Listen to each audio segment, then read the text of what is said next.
सो हम बात कर रहे थे तो अबाउट जो है इंस्पेक्शन, पाल्पेशन एंड परकशन। तो परकशन पे थे कि मोस्ट ऑफ एग्जामिनेशन जो हमारे स्टूडेंट्स होते हैं वो they are doing wonderfully, but actually percussion में उनको इशू आता है। फिर ड्यूरिंग एग्जामिनेशन जब एग्जाम होता है उनका, तो वहां पे जो है ना परकशन में उनको जो है डिफिकल्टी होती है। तो परकशन हमेशा प्रैक्टिस के साथ आएगी, इसको मैक्सिमम प्रैक्टिस करें, तो फिर उसके बाद ही आप जो है ना able to evaluate. Normal patient की परकशन करेंगे, फिर एबनॉर्मल करेंगे, तो फिर आपको जो है ना उसका पता चलेगा।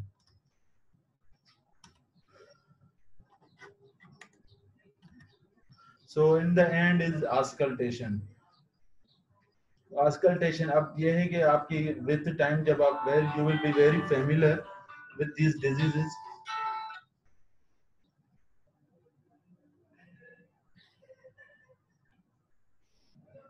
सॉरी ये कॉल आ गई। अच्छा, with time you will be very familiar. जैसे आपने देखा होगा वार्ड्स में consultant they do not examine totally the patient, they just only do auscultation. लेकिन इसके लिए जो है ना आपको बहुत सारा एक्सपीरियंस चाहिए, बिकॉज ऑलमोस्ट इवन जो है ना with experience 80% of clinical examination can be good interpreted only by doing auscultation, good auscultation. But during student life, during year of जो है ना मेडिकल ईयर, जो फाइनल ईयर, फोर्थ ईयर, ये clinical years होते हैं, इसमें जो है ना ये सारे और एग्जाम जो भी हो आपका, up to FCPS part 2 level हो या कोई भी बोर्ड एग्जाम हो, उसमें जो है ना आपको पूरा विथ प्रोटोकॉल चीजें जो है ना करनी पड़ेंगी। सो इंस्पेक्शन में हम क्या देखते हैं, एक्चुअली आप लोग सामने होते तो मैं आपसे पूरा जो है ना इंटरेक्टिव बनाते, इससे आपको पूछते, लेकिन अभी फिलहाल ऐसे ही किया। तो सबसे पहले शेप ऑफ द चेस्ट। तो नॉर्मल जो शेप होती है चेस्ट की, वो नॉर्मल एलिप्टिकल शेप होती है या ओवल शेप कहते हैं जिसे। तो नॉर्मली हमारा ट्रांसवर्स डायमीटर जो होता है ग्रेटर देन जो है जो कहना हॉरिजॉन्टल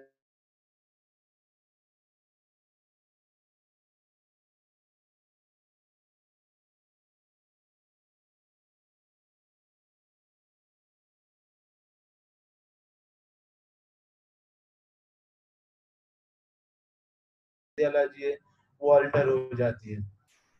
another is scoliosis, ठीक है ना, जिसमें lateral bending of vertebral column होता है, उसकी वजह से भी लंग्स पे हमारा प्रेशर आता है, तो फिर वो पूरा जो है ना रिस्ट्रिक्टिव लंग डिजीज की तरह ये बिहेव करते हैं। मोस्ट ऑफ द टाइम हमारे जो पेशेंट्स होते हैं वो काइफो स्कोलियोसिस दोनों उनको एक साथ ही होता है, और ये सेकेंडरी कंजेनाइटल भी होते हैं। इससे सेकेंडरी टू जो है ना metabolic disorder, specially vitamin D deficiency during childhood, तो ये सारे भी जो है ना काजेस में आते हैं। दूसरा होता है बैरल शेप चेस्ट, जो मैंने थोड़ी देर पहले आपसे डिस्कस किया। This is a typical finding of COPD patient.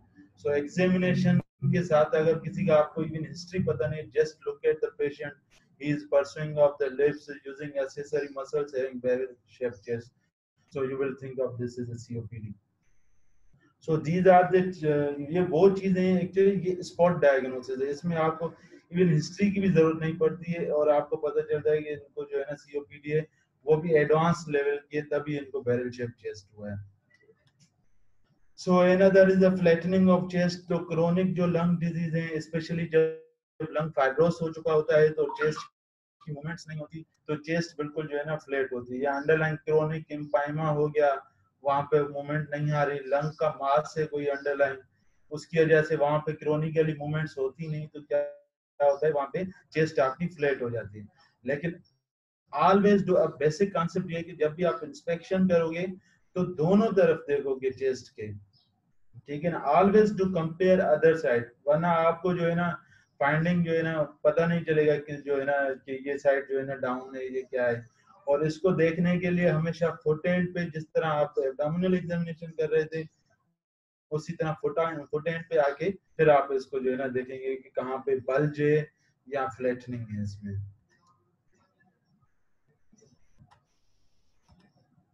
So another thing is inspection में हमें पता चलता है कि रेट और रिदम ऑफ रेस्पिरेशन क्या है।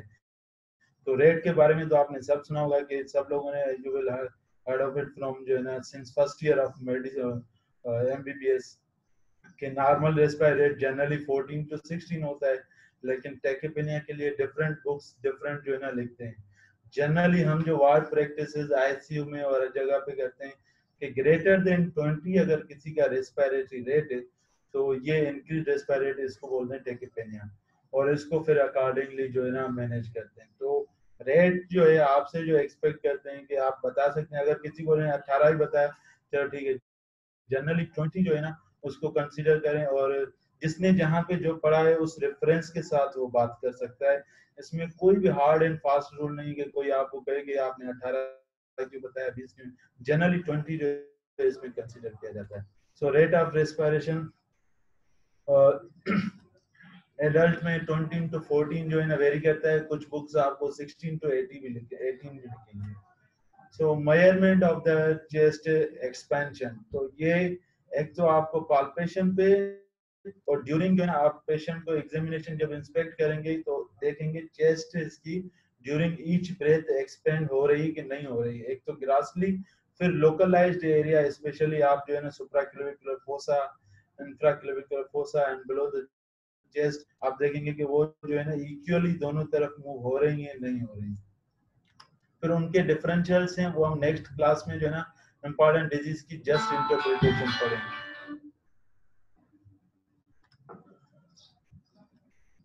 So in a healthy adult it is about 3 to 5 centimeter जो नॉर्मल चेस्ट एक्सपेंशन जो हम करते हैं यूजुअली जो हम उसको मेयरिंग टेप के साथ करते हैं जो कि नॉर्मल 3 to 5 सेंटीमीटर होता है।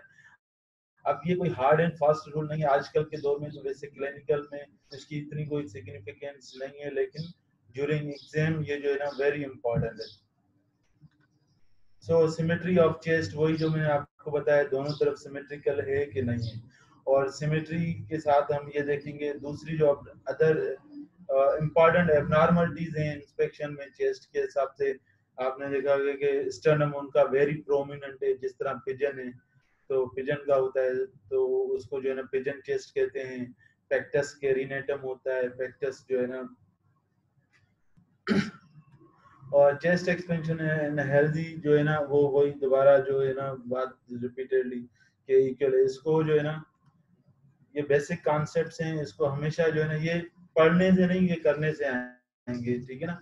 जब आप देखेंगे और जो है ना उसके बाद पढ़ेंगे और when you will examine the patient repeatedly then you will be very well aware of these things. So movements of chest wall anteriorly जो है ना आप सुप्राक्लेविकुलर फोसा पे चेक करेंगे at the level of nipple and inferiorly below the nipple. Posteriorly chest wall जो है ना just आप 2 पॉइंट्स पे जो है ना स्केपुलर रीजन और इंफ्रा स्केपुलर रीजन, ये सारे जो है ना आपको अपकमिंग जो वीडियो हम दिखाएंगे अभी नेक्स्ट, उसमें ये सारा जो है ना प्रोटोकॉल होगा वो आप फॉलो कीजिएगा और इसको आपस में एक दूसरे पे इसको प्रैक्टिस करें, ठीक है ना।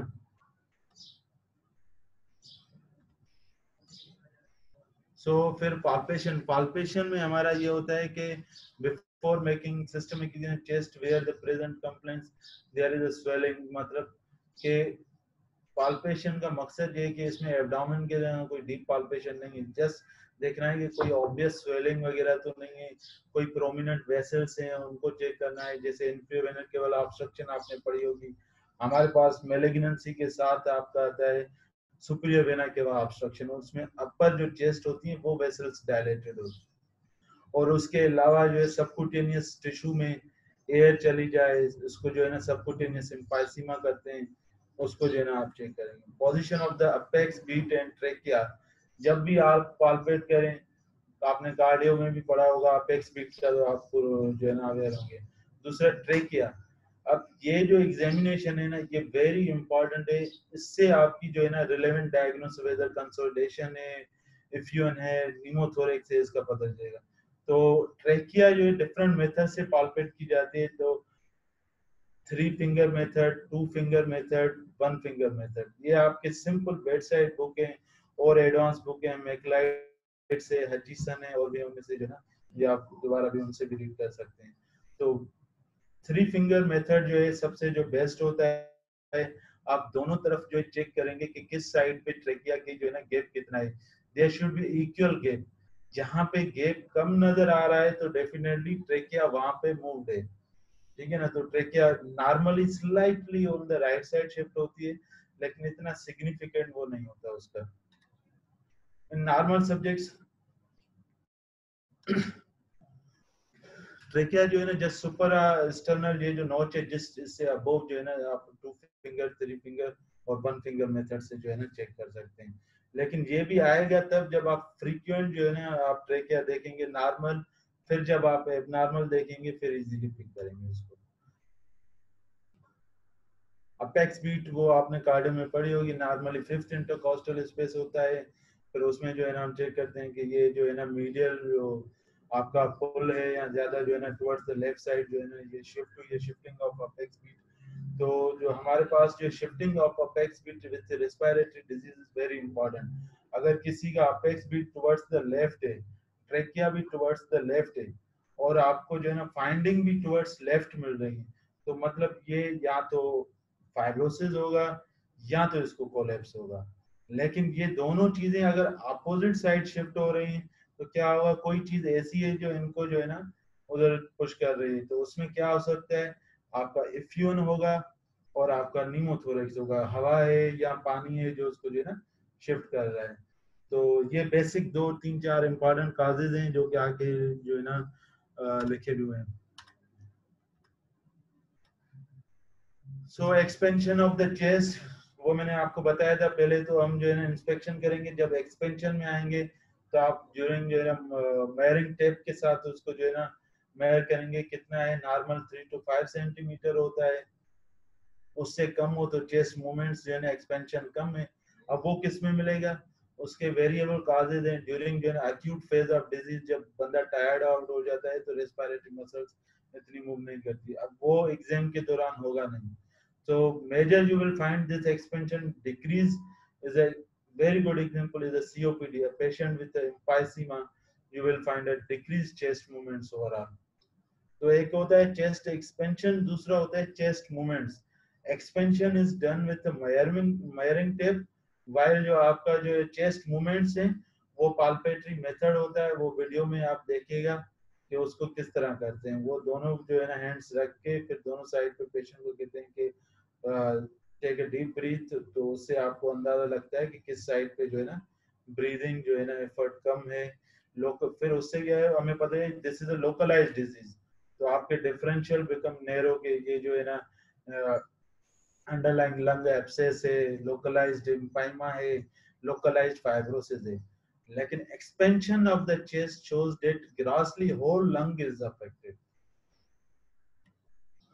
So this is a method of palpation posteriorly, just आप जो है ना infrascapular region, scapular से just below 7th intercostal ribs, intercostal ribs में पूरे जो है ना अपने फिंगर जो है ना बिल्कुल उसको स्टेबलाइज करके पेशेंट को कहेंगे डीप ब्रीथ लें, और फिर उसके बाद जो है ना ऊपर जो है ना जस्ट स्केपुलर रीजन पे करते हैं, और उसके बाद ये यहाँ पे सुप्रा स्केपुलर। अगर आपको पूरी कमांड है तो जो है ना पीछे आप 2 बार करें, फिर एंटीरियर में तो वैसे भी वो आप स्केपुलर रीजन करेंगे, supra scapular region. So vocal fremitus, actually ये अभी भी कुछ कंसल्टेंट कहते हैं कि वोकल फर्माइटस है। अब ये है क्या, ये these are the transmitted sounds, you feel vibration in your hand when you place your hand vertically over the intercostal space, you will feel vibrations. तो अगर आपको पूरी कमांड दी गई है कि डू द चेस्ट एग्जामिनेशन पूरा, तो आप वोकल फर्माइटस को ओमिट कर सकते हैं, मतलब वो आप ना करें, ठीक है ना। बिकॉज उसके बाद आपको जब आस्कल्टेशन करेंगे उसमें आप वोकल रेजोनेंस करेंगे, अब उसकी sensitivity to pick up the जो है ना finding is more as compare to vocal fremitus, तो फिर इसको करने की नीड ही नहीं है। लेकिन अगर आपको कोई कमांड दे रहा है कि do the palpation of the chest, मतलब आपको कमांड ही इतनी दी गई है, तो उसमें वोकल फर्माइटस आप ईच जो इंटरकोस्टल स्पेस में वर्टिकली हैंड प्लेस करेंगे और पेशेंट को कहेंगे कि जो है ना डीप ब्रीथ लें, तो उससे जो है ना, और फिर उसके बाद पेशेंट को बोलेंगे फ्यू वर्ड्स, जैसे आप 99 बोले, 99 बोले, ये जो फ्यू वर्ड्स होते हैं जो इजीली ट्रांसमिटेबल होते हैं, उससे जो वाइब्रेशन होगी उसको आप दोनों साइड से कंपेयर करेंगे, will compare with both sides, कहां पे डिक्रीज है या इक्वल है। ये आप जो है ना with time you will become familiar. अगर ये डिक्रीज है किसी साइड पे तो मतलब वहां पे एयर नहीं जा पा रही, तो वो तो लंग या वहां पे फ्लूइड है, पानी भरा पड़ा है, या वहां पे ऑलरेडी निमोथोरेक्स है, लंग वहां पे है ही नहीं है, तो वहां पे ट्रांसमिट नहीं होगा, तो वो वोकल फॉर्मेटिस आपका डिक्रीज होगा। इंक्रीज किस में होगा? बड़ी कैविटी है, उसमें से एयर जो है ना ब्लो हो रही है, कोई कंसोलिडेशन है, उसमें आपका increase। और यही काजेज हैं वोकल रेजोनेंस के। इसका सेम फेनोमेना है, ये जो है ना पाल्पेटरी मेथड के साथ है, वो आस्कल्टेटरी मेथड के साथ है। आप लोगों को अब तक चीजें समझ आ रही है ना?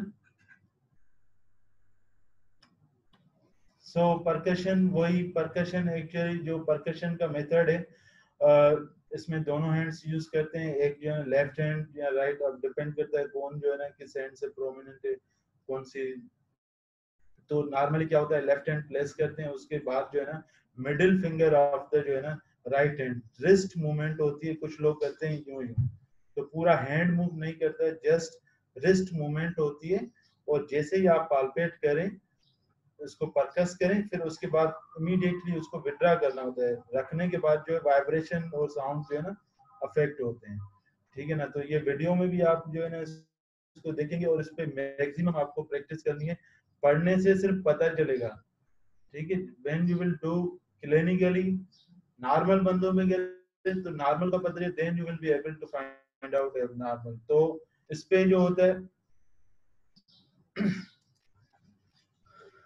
ठीक है, तो परकशन नॉर्मली कौन सी होती है लंग्स में? परकशन जब आप नॉर्मल करते हो किसी का, तो रेजोनेंट साउंड होता है। नॉर्मल परकशन साउंड है रेजोनेंट।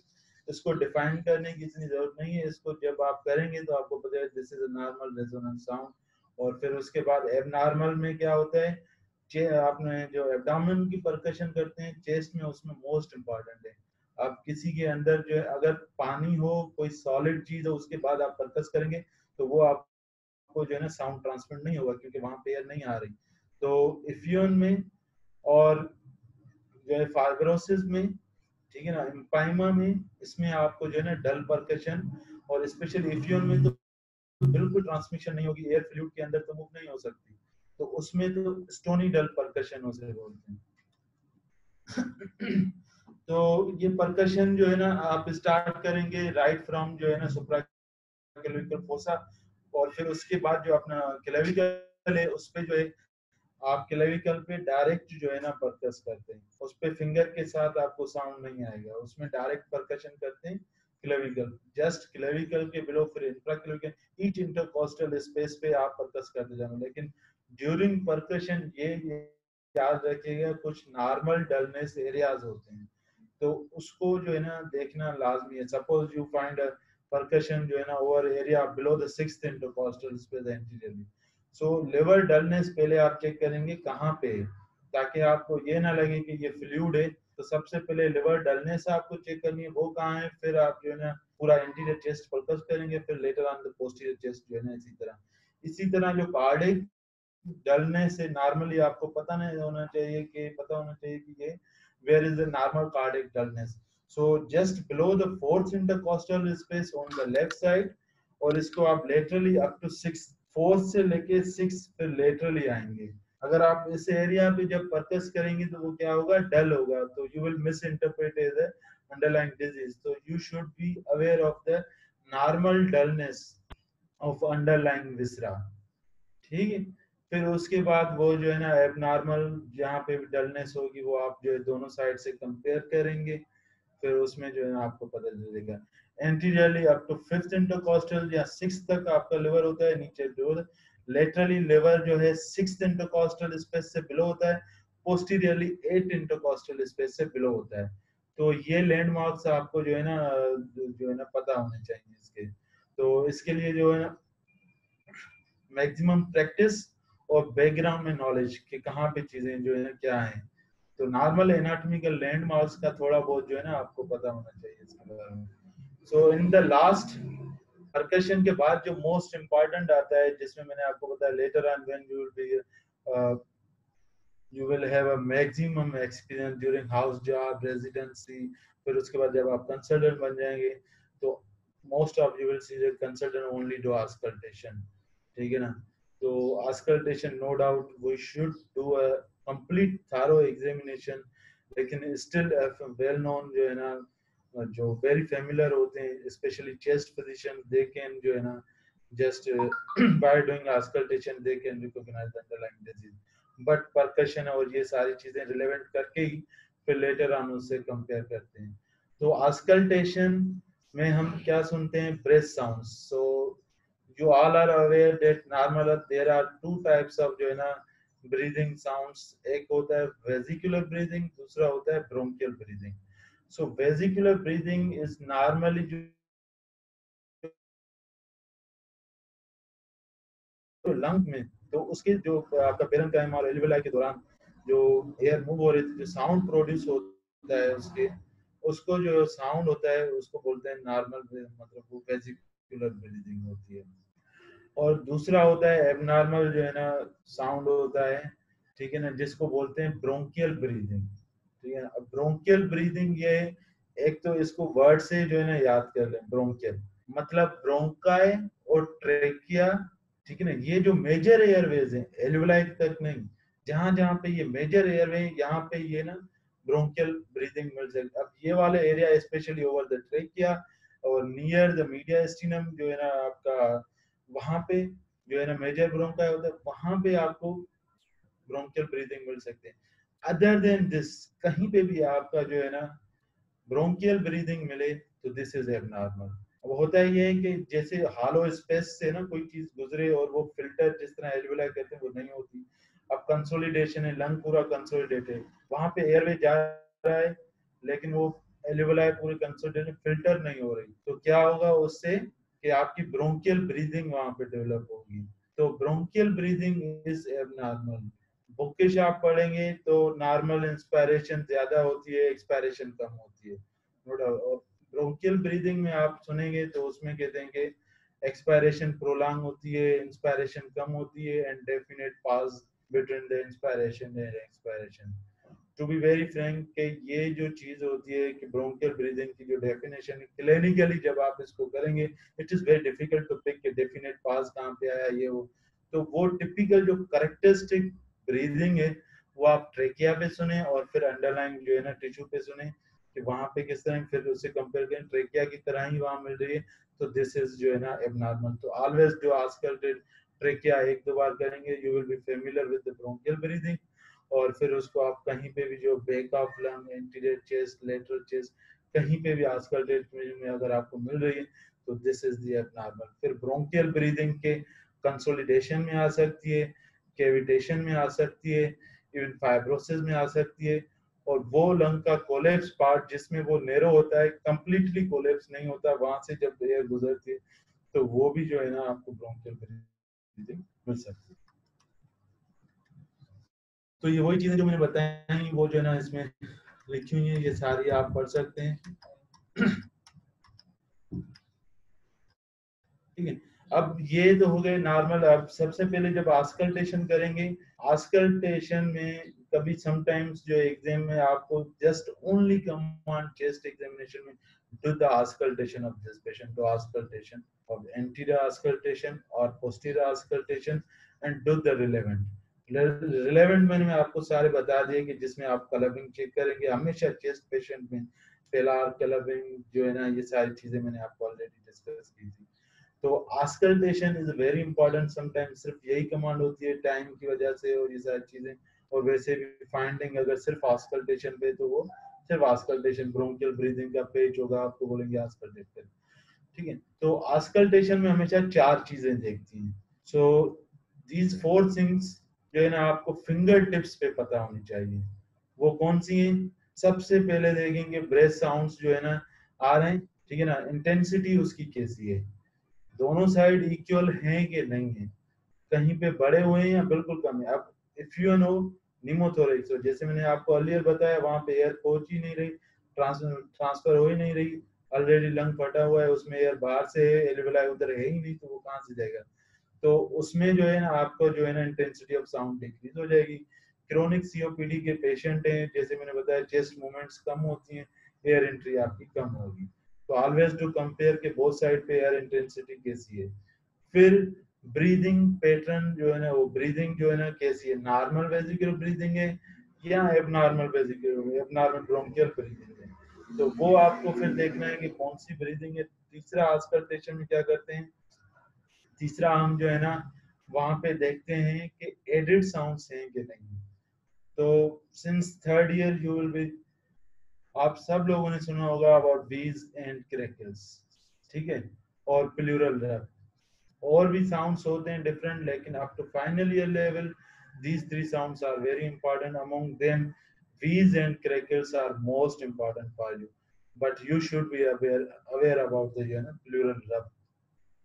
तो ये एडिट साउंड्स। नंबर 4 जो हमने वोकल फर्माइटस डिस्कस किया था, वो वोकल फर्माइटस की बजाय यहाँ पे करेंगे वीआर।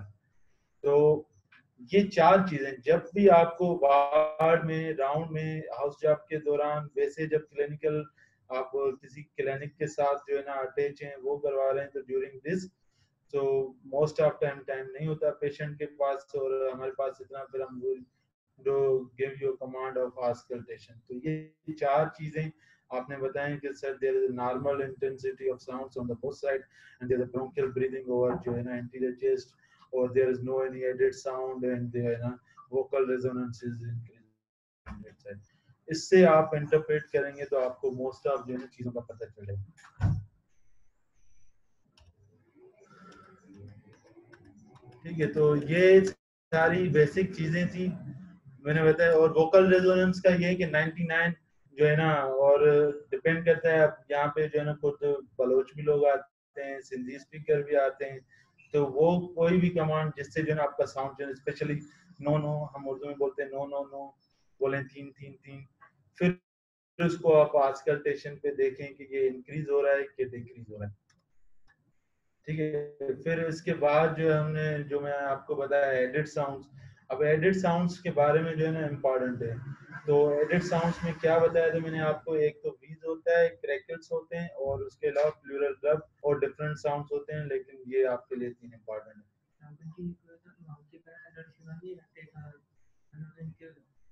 हाँ बस वो वीडियो मुझे हला दीजिए, तो बस वीडियो भी सुना ना के बारे में तो पूरी मुझे शेयर करें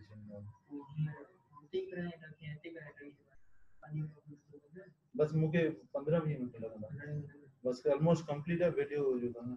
ठीक है, so added sounds, wheezes, wheezes these are the musical sounds जो है ना, जब नैरो स्पेस में जब एयर गुजरती है तो उससे विस्लिंग टाइप जो है ना म्यूजिकल साउंड प्रोड्यूस होता है, उसको बोलते हैं वीज।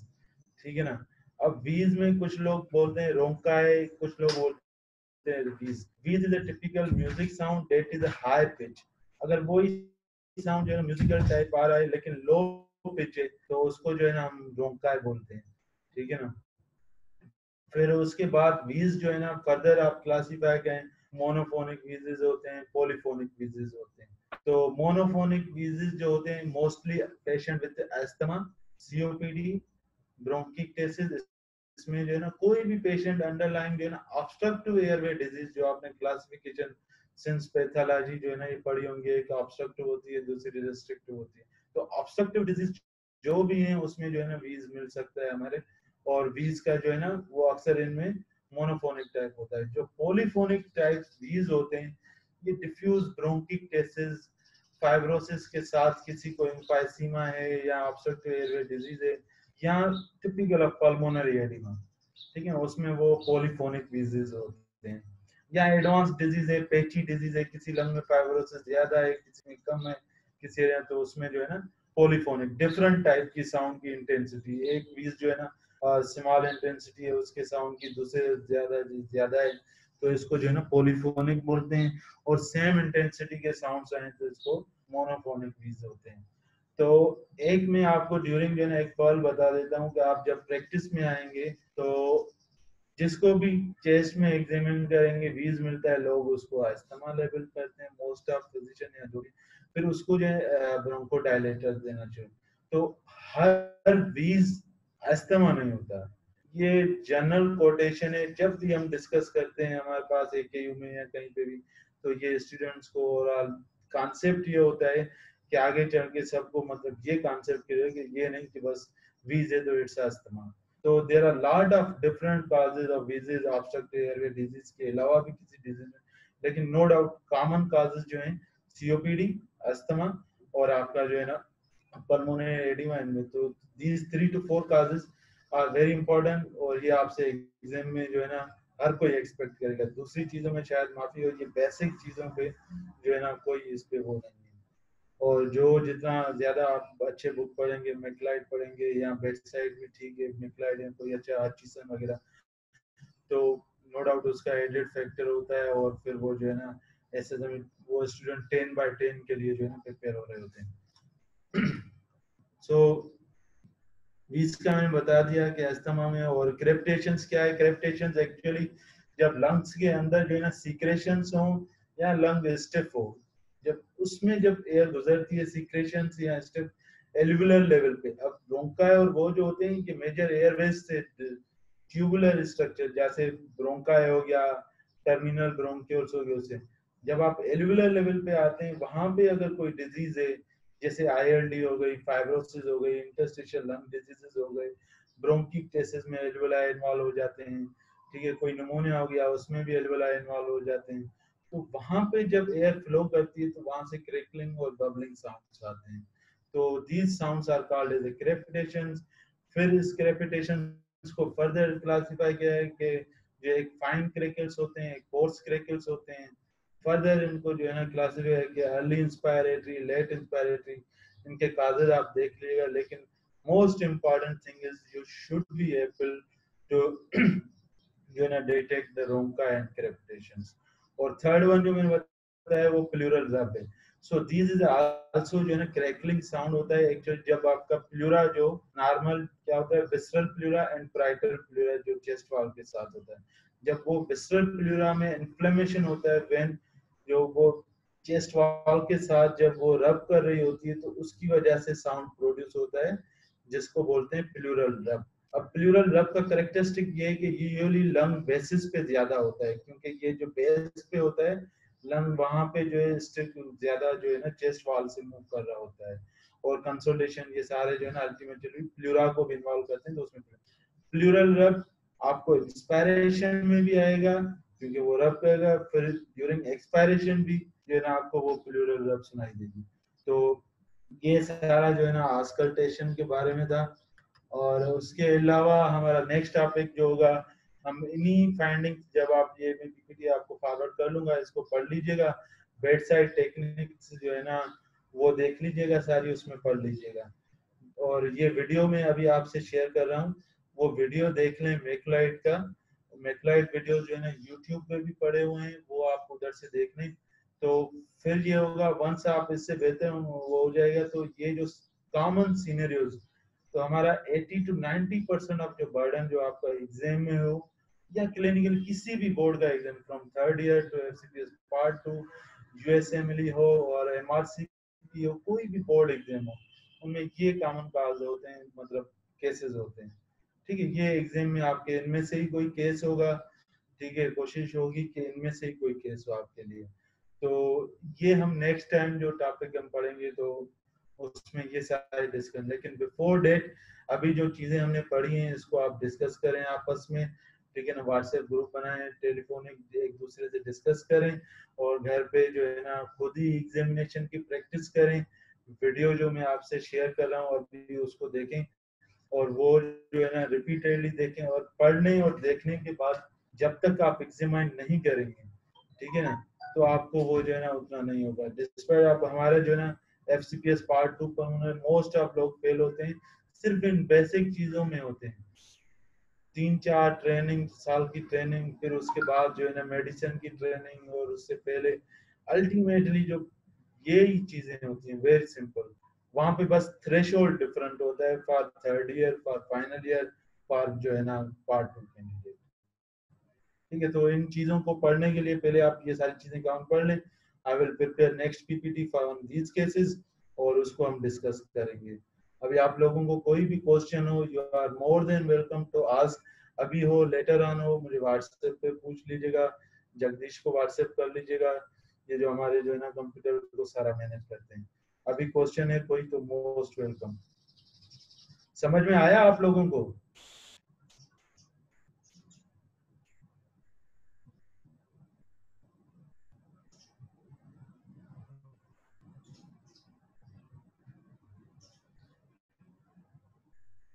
कोई क्वेश्चन, कोई difficulty during examination, any question regarding this topic, ठीक है ना, you are more than welcome.